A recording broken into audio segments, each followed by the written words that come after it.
College नानड़ में आप सभी का स्वागत है। प्यारे बच्चों, आपने पिछले वीडियो में प्रश्नावली 4 के बारे में आप अध्ययन कर रहे थे। इसके अंतर्गत आपने आलेख विधि अर्थात ग्राफ के बारे में जानकारी हासिल की थी। कुछ आपने उदाहरण हल किए थे। आज हम प्रश्नावली 4.1 का अभ्यास करेंगे। उससे पहले मैंने आपको जहां बात छोड़ी थी उस बात के बारे में मैं आपको बताना चाहता हूं। यहां देखिए, आपको मैंने कहा था कि ग्राफ के अंदर 3 तरह की स्थिति पैदा होती है।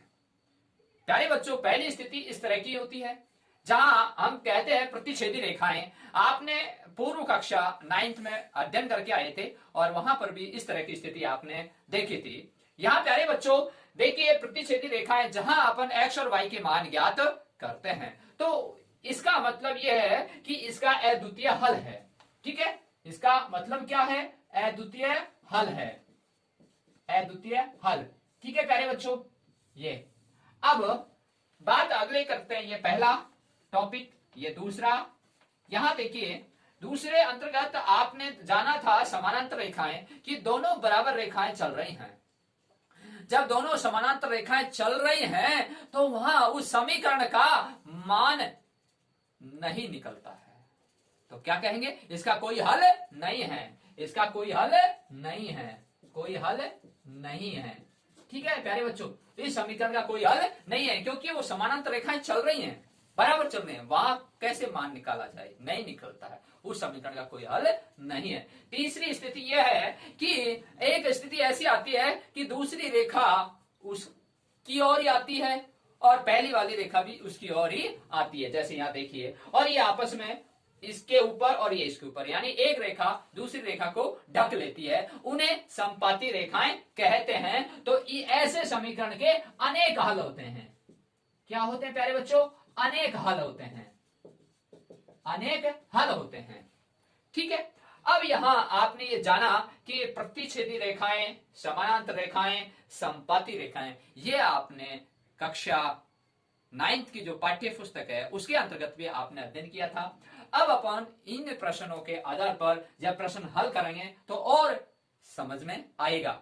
यहां प्यारे बच्चों देखिए, ये फार्मूला है a1 बटे a2 और बराबर को काटा गया है b1 बटे b2, ये यानी ये आपस में बराबर नहीं है। तो देख लीजिए, बराबर नहीं है और ये क्रॉस। यहां क्या कहा है? a1 बटे a2 बराबर b1 बटे b2 और ये आपस में बराबर हैं और आगे इसको c1 बटे c2 से बराबर नहीं किया गया और समानांतर रेखा है, लेकिन इसका कोई हल नहीं है। अभी आपको बताएंगे इस फॉर्मूले से किस तरह से कोई हल नहीं है। तीसरा, यहाँ a1 बटे a2, b1 बटे b2, c1 बटे c2, ये सब तीनों बराबर हैं और तीनों बराबर हैं तो समपाती रेखाएं हैं, उनके अनेक हल होते हैं। यानी वहां x और y के मान अनेक आएंगे। क्यों? क्योंकि एक ही रेखा पर दर्शाए गए, हर पॉइंट, हर बिंदु पर उसका आंसर जाना जाएगा। तो यहां अनेक हल होंगे। प्यारे बच्चों, मैं आपको ये यहां तीसरा ये टॉपिक था और अब इन तीनों सूत्रों के आधार पर इनको अपन तुलनात्मक सारणी के अंतर्गत जब अध्ययन करते हैं तो वहां पर इन चीजों को जानते हैं। अब इन तीनों सूत्रों के आधार पर मैं आपको अलग अलग प्रश्न। प्यारे बच्चों, यहां आपने अभी अभी देखा था, पहला जो सूत्र था वहां आपने जाना था कि इसका अद्वितीय हल है। तो अद्वितीय हल है, रैखिक समीकरणों के युग्म का अद्वितीय हल है।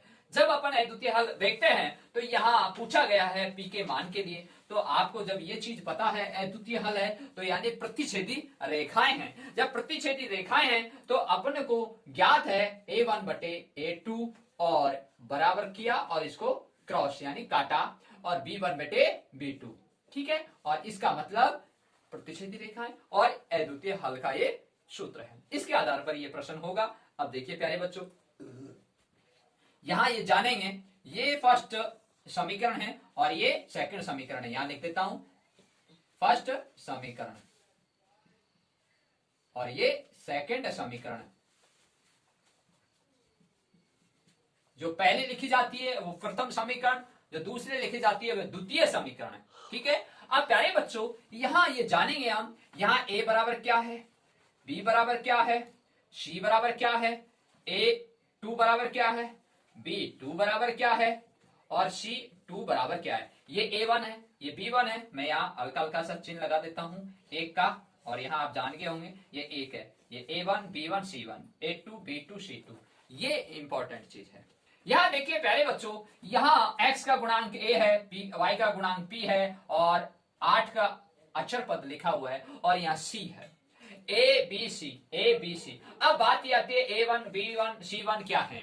तो प्यारे बच्चों फर्स्ट समीकरण के लिए a1 b1 c1 है और a2 b2 c2 ये सेकंड समीकरण के लिए है।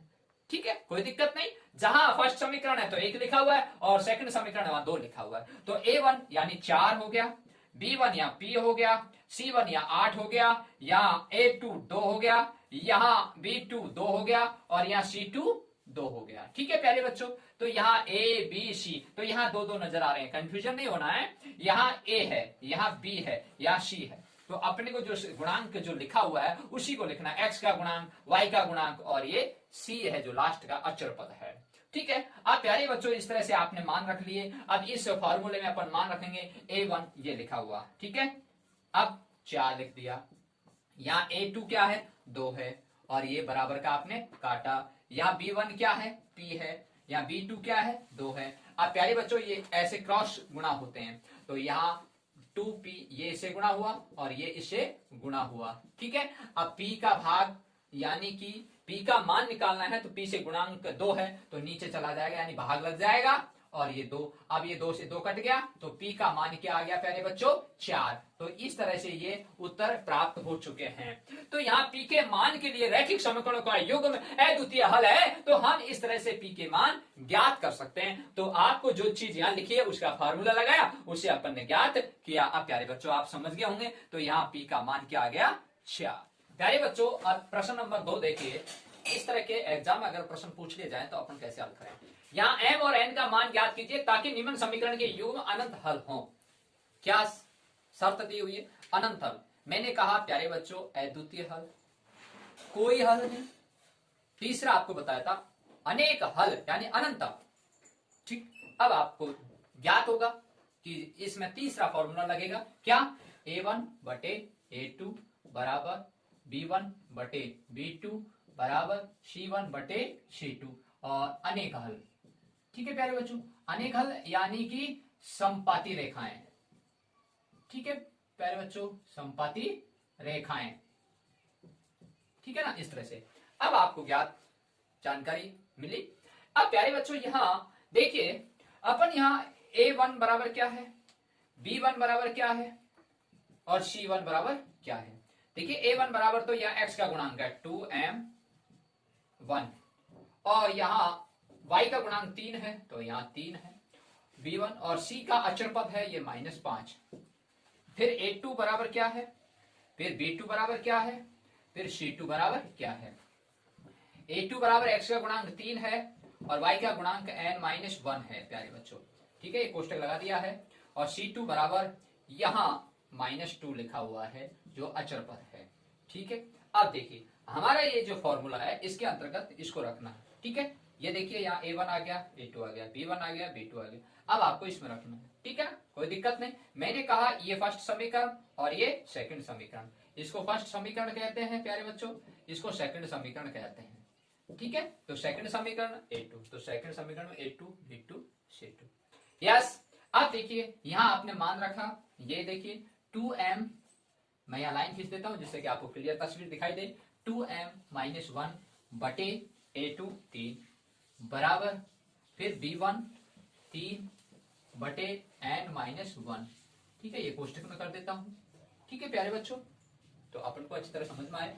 फिर बराबर -5 बटे -2। ठीक है, अब देखिए मैं इसको आगे हल करता हूं।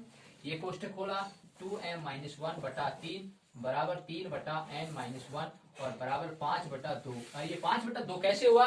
देखिए प्यारे बच्चों, ये माइनस माइनस से कट गया है ना, माइनस माइनस से कट गया इसलिए 5 बटा 2। अब प्यारे बच्चों प्रश्न ने क्या कहा कि m और n के मान ज्ञात करो, m और n। तो यहाँ m और n, ये m ही है इसमें और इसमें n है, तो आप इसको इससे गुणा तो कर नहीं सकते, यानी इसका मान इसके बराबर रखोगे, इसका मान इसके बराबर रखोगे, तब हमको m का मान ज्ञात हो जाएगा। n का मान देखिए प्यारे बच्चों, 2m-1 बटा 3 बराबर 5 बटा 2। मैंने कहा कि इसका मान इसके बराबर रखना है, इसका मान इसके बराबर रखना है, तब हमको ये वज्र गुणा किया, इसको इससे इसको इससे, तो यहाँ 2 कोष्टक m-1 और कोष्टक बराबर 5 गुणा 3, इसको इससे किया, इसको इससे किया, तो ये प्यारे बच्चों इस कोष्टक को 4m-2 बराबर 15। ठीक है प्यारे बच्चों, 4m पक्षांतरण किया 15 प्लस 2 17, तो m बराबर 17/4, तो m का मान क्या आ गया 17/4। इसी तरह से हम n का मान निकालेंगे, 3/n-1 बराबर 5/2 रखेंगे, इसको इससे किया, 5 कोष्टक n-1 और 3 दूनी डायरेक्ट कर दिया 3 गुणा 2। अब यहाँ 5n-5 बराबर 6, तो यहाँ 5n बराबर 6 प्लस 5, तो यहाँ प्यारे बच्चों ये माइनस के 5 इधर के पक्षांतर हुए, तो 5n बराबर 11, तो n बराबर 11/5। तो प्यारे बच्चों n का मान तो है 11/5 और m का मान है 17/4, तो इस तरह से हम ज्ञात करते हैं। हाँ प्यारे बच्चों, आपने आज 3 सूत्र देखे थे, तीनों सूत्र के 3 उदाहरण देखे थे। अगले वीडियो में आपको हम विस्तार से और बताएंगे। यहाँ देखिए प्रश्न नंबर 3, के मान के लिए रैखिक समीकरण युग्म का कोई हल नहीं है, इसका कोई हल नहीं है। आपने देखा था तुलनात्मक सारणी के अंतर्गत क्या अद्वितीय हल, क्या कोई हल नहीं, क्या अनंत हल। यहां देखिए कोई हल नहीं है, यानी कि समानांतर रेखाएं हैं। ठीक है, तो यहां कोई हल नहीं है, तो उसका सूत्र क्या है प्यारे बच्चों, a1/a2 बराबर b1/b2 और बराबर को काटा और c1/c2, और ये है समानांतर रेखाएं। ठीक है प्यारे बच्चों, समानांतर रेखाएं यानी कोई हल नहीं है। ठीक है, कोई समानांतर रेखाएं चल रही हैं बराबर, कोई हल नहीं, वहां कोई उत्तर नहीं आएगा, कोई हल नहीं है। अब देखिए इस फॉर्मूले से अपन को इसको ज्ञात करना है। यहां a1 बराबर क्या है, b1 बराबर क्या है, c1 बराबर क्या है, a2 बराबर क्या है, b2 बराबर क्या है, c2 बराबर क्या है। देखिए यहाँ a1 b1 c1 फर्स्ट समीकरण, ये प्यारे बच्चों फर्स्ट समीकरण है, और ये जो आर पार लिखी हुई है ये सेकंड समीकरण है प्यारे बच्चों। ठीक है, मैं इसको गोला कर देता हूं, और ये तीर का निशान यहाँ, ये देखिए ये फर्स्ट समीकरण है और ये सेकंड समीकरण है। यहाँ प्यारे बच्चों प्रश्न समझने की बात है, ये a1 b1 c1 हमेशा अचर पद जाना जाता है, लेकिन यहाँ ऐसी स्थिति है जो यहाँ 2k+1 है, तो यहाँ k का कोई मान है तभी तो ये अचर पद होगा, है ना। तो यहाँ देखिए, तो x का गुणांक a1 हो गया 3, b1 का मतलब y का गुणांक 1 और c1 का मतलब अचर पद। ठीक है, a2 का मतलब 2k-1 और x का गुणांक है ये y का गुणांक k-1 और c2 का मतलब 2k+1। ठीक है, अब इस फार्मूले के अंतर्गत अपन इस इन मानों को रखेंगे। यहाँ देखिए 3 रखा, a2 क्या है 2k-1 बराबर b1 क्या है आपका 1 है, और b2 क्या है k-1 बराबर काटा, और c1 क्या है 1 और c2 क्या है 2k+1। ठीक है, तो प्यारे बच्चों अपन ऐसे प्रश्न को इसको इससे गुणा करेंगे, इसको इससे गुणा करेंगे, तब ये बराबर में आके तब यहाँ के का मान होगा। जब के का मान इसके लिए रखेंगे तो अपना आंसर आएगा। देखिए ऐसे प्रश्नों को कैसे हल करते हैं, ये के है प्यारे बच्चों। यहाँ देखिए मैं इसको इस तरह से कर रहा हूं, यहाँ 2k-1 बराबर 1/k-1, इसको इससे गुणा किया 3k-3 हो गया, इसको इससे गुणा किया 2k-1 हो गया। अब मैंने पक्षांतरण किया के को इधर 3k-2k और या -1, और ये इधर जाएगा प्लस का 3, तो यहाँ प्यारे बच्चों 3k में से -2k यानी 1k बच गया, तो k बराबर यहाँ प्लस के 2 आएंगे। क्यों आएंगे, क्योंकि प्लस के 3 ज्यादा हैं, तो यहाँ 3 में से गए 2 आए, तो k बराबर 2। ठीक है, अब यहाँ प्यारे बच्चों 2 आ चुके हैं। अब अपन ये जो k बराबर 2 आए हैं, तो इसके अंतर्गत अपन मान रखेंगे k 1/k-1 और बराबर काटा 1 और 2k+1, तो यहाँ लिखेंगे यहाँ k बराबर 2 रखने पर, तो इस वक्त को शत करेंगे, इस वक्त को शत करेंगे कि यहाँ इधर जो संख्या आएगी वो इधर जो संख्या आएगी क्या ये बराबर है या नहीं है। तो यहाँ सिद्ध होगा, यहाँ 1/2 k के स्थान पर क्या लिखना 2a, और ये बराबर काटा आपने 1 2, के स्थान पर 2 प्लस 1, ठीक है।